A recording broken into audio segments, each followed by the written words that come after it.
এই ভিডিওটা দেখার পর একদম স্তব্ধ হয়ে গিয়েছিলাম। এটা কোনো সিনেমার দৃশ্য নয়, এটা ছিল বাস্তব, আর এটাই বজ্রপাতের নির্মম বাস্তবতা। কিন্তু এমন কেন হয়? শরীর থেকে ধোঁয়া কেন ওঠে? বজ্রপাত কেন এতটা ভয়ঙ্কর?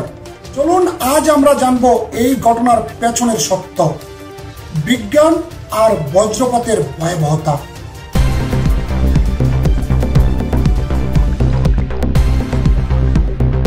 প্রকৃতির ভয়ঙ্কর অস্ত্রগুলোর মধ্যে একটি হলো বজ্রপাত। প্রতিটি বজ্রপাতের মধ্যে থাকে প্রায় 30,000 অ্যাম্পিয়ার বিদ্যুৎ এবং তাপমাত্রা ছুঁয়ে যেতে পারে 30,000 ডিগ্রি সেলসিয়াস পর্যন্ত, যা সূর্যের পৃষ্ঠের থেকেও 5 গুণ বেশি গরম। এই ভয়াবহ তাপ যখন মানবদেহে আঘাত করে তখন শরীরের ভেতরের তরল পদার্থ এক মুহূর্তেই ফুটে উঠে বাষ্পে পরিণত হয়, আর ঠিক তখনই শরীর থেকে বাইরে বেরিয়ে আসে ধোঁয়া। চলুন বজ্রপাতের শরীর থেকে ধোঁয়া বের হওয়ার বিষয়ে আরো একটু গবেষণা করি। তুমি যখন দেখো বজ্রপাতে কারো শরীর থেকে ধোঁয়া উঠছে, তখন আসলে তার শরীরের ভিতর কয়েকটি ভয়াবহ প্রক্রিয়া ঘটছে। শরীরের পানি বাষ্পে পরিণত হচ্ছে, ত্বক দগ্ধ হচ্ছে, কাপড় ও চুল মুহূর্তে জ্বলে যাচ্ছে। এই পুরো প্রক্রিয়াটি ঘটে মাত্র কয়েক সেকেন্ডেরও কম সময়ের মধ্যে। শরীর থেকে ধোঁয়া ওঠার কারণ তো ঠিক আছে, কিন্তু মাত্র কয়েক সেকেন্ডেরও কম সময়ের এই ঘটনার কারণে মানুষ মারা যায় কেন? বজ্রপাত কেন এতটা ভয়ঙ্কর? চলুন জেনে নেই।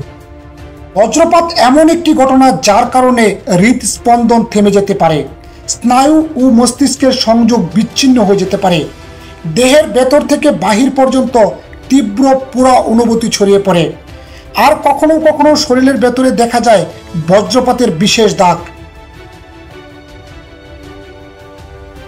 যা দেখতে বিদ্যুতের শিকড়ের মতো। বজ্রপাত খুবই এক ভয়ঙ্কর ঘটনা, কারণ এটা একসাথে শরীরের, মনের এবং পরিবেশের সবকিছু বদলে দেয়।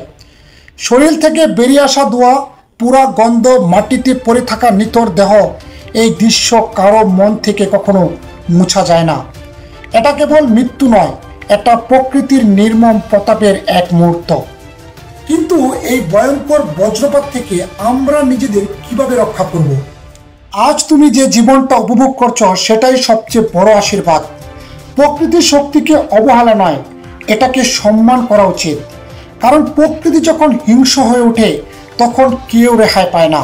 তবে বজ্রপাত থেকে নিজেকে রক্ষা করতে কিছু পদক্ষেপ নেওয়া উচিত। বজ্রপাতের সময় খোলা মাঠ, উঁচু গাছ, লোহার তৈরি কোনো কিছুর কাছাকাছি দাঁড়ানো একেবারেই বিপজ্জনক। সঠিক সময়ে সঠিক আশ্রয় নেওয়া হতে পারে বজ্রপাতের নির্মম এই পরিণতি থেকে বাঁচার একমাত্র উপায়। স্মরণে রাখুন, বজ্রপাত কারো জন্য থামে না। ভিডিওটি যদি তথ্যবহুল মনে হয় তবে চ্যানেলটি সাবস্ক্রাইব করুন এবং আমাদের পাশেই থাকুন।